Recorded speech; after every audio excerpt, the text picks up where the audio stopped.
Magandang araw po. Pag-asa Weather Update. Alamin ang lagay ng panahon ngayong araw na Miyerkules, September 27, 2023. At latest update sa low pressure area na binabantayan sa labas ng Philippine Area of Responsibility.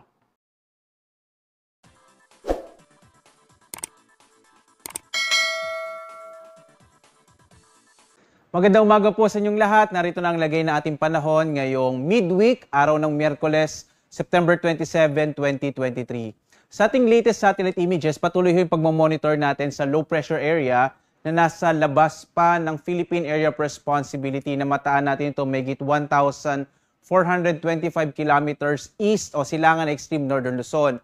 Base sa pinakahuling datos natin, maaari nga itong LPA na to ay pumasok sa loob ng Philippine Area of Responsibility sa araw na ito. Bagamat sa ngayon medyo maliit pa rin yung tsansa na ito ay maging bagyo at yung trap o ito extension ng low pressure area ang siyang magdadala ng maulap na kalangitan na may mga pag-ulan sa malaking bahagi ng Mindanao, gayon din sa Central and Eastern Visayas.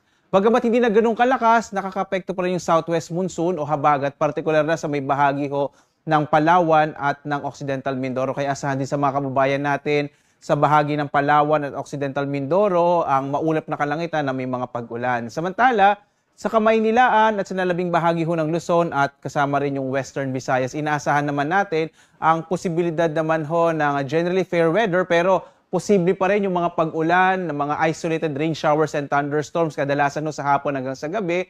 Minsan pwede magkaroon ng mga malalakas na mga pag-ulan bagamat hindi naman ito magtatagal. Duluto ito ng mga localized thunderstorms. Maliban nga sa low pressure area na to, wala na tayo iba pang minomonitor na iba pang weather system na nakaka-apekto sa ating bansa sa kasalukuyan. At narito na ang lagay ng panahon dito sa Luzon. Makikita natin na itong bahagi nga ng Palawan at Occidental Mindoro, dulot pa rin ng southwest monsoon o habagat ay magdadala pa rin ng maulap na kalangitan na may mga pag-ulan.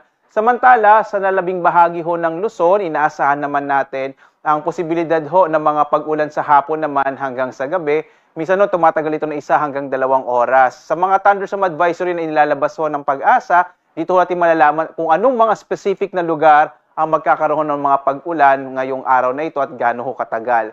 Samantala, ang agwat ng temperatura sa Lawag nasa 24 to 32 degrees Celsius, sa Baguio 17 to 24, sa Kamaynilaan hanggang 33 degrees Celsius hanggang 34 degrees Celsius naman sa Tuguegarao. Sa Tagaytay nasa 22 to 31 degrees Celsius, sa Legazpi 24 to 32 degrees Celsius, sa Calayan Islands naman 25 to 31, habang sa Puerto Princesa 24 to 32 degrees Celsius. Dumako po tayo dito sa Visayas at Mindanao. Makikita natin itong bahagi ng Central and Eastern Visayas ay magkakaroon ng maulap na kalangitan na may mga pag-ulan ngayong araw dulot ng trough o ito yung tinatawag na extension nitong low pressure area, habang sa Western Visayas inaasahan naman natin yung mga isolated o pulupulong pag-ulan sa hapon hanggang sa gabi. Yung agwat nga ng temperatura sa Iloilo nasa 24 to 32 degrees Celsius. Sa Cebu naman 26 to 32 degrees Celsius, habang sa Tacloban nasa 24 to 32 degrees Celsius. Malaking bahagi naman ng Mindanao ang inaasahan natin na magkakaroon ng maulap na kalangitan na may mga kalat-kalat na pag-ulan na may kasamang pagkilat pagkulog, dulot din ng trough o yung extension ng low pressure area.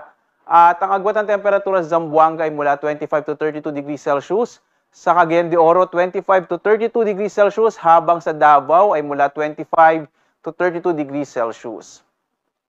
Samantala, wala tayong nakataas na gale warning sa anumang bahagi or baybayin ng ating bansa. Ibig sabihin sa mga kababayan natin na may mga sasakyang pandagat at maliliit na mga bangka ay ligtas pumalaot. Pero mag-ingat pa rin kapag meron tayong mga biglaang mga thunderstorms na maaaring biglang magbugso ng hangin.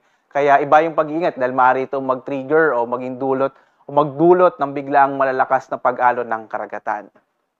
Tingnan naman natin yung magiging lagay ng panahon sa mga susunod na araw. Dito sa may bahagi ng Kamaynilaan at Baguio, inaasahan natin mga isolated rain showers and thunderstorms ang mararanasan. Sa Legazpi, sa bahagi ng Bicol, inaasahan natin na posibleng makaapekto din yung trough o extension ng low pressure area, kaya medyo maulap hanggang araw ng Biyernes, habang sa Cebu at Davao bukas, inaasahan natin na magiging maulap din yung kalangitan, pero pagdating ng Biyernes at Sabado ay mga pulupulong pag-ulan. Pagkulog naman yung mararanasan. Yung agwat ng temperatura sa Kamaynilaan, 24 to 33 degrees Celsius. Sa Baguio ay 16 to 25. Sa Legazpi ay mula 24 to 32 degrees Celsius. Sa Metro Cebu naman, 24 to 33, habang sa Metro Davao ay mula 24 to 33 degrees Celsius.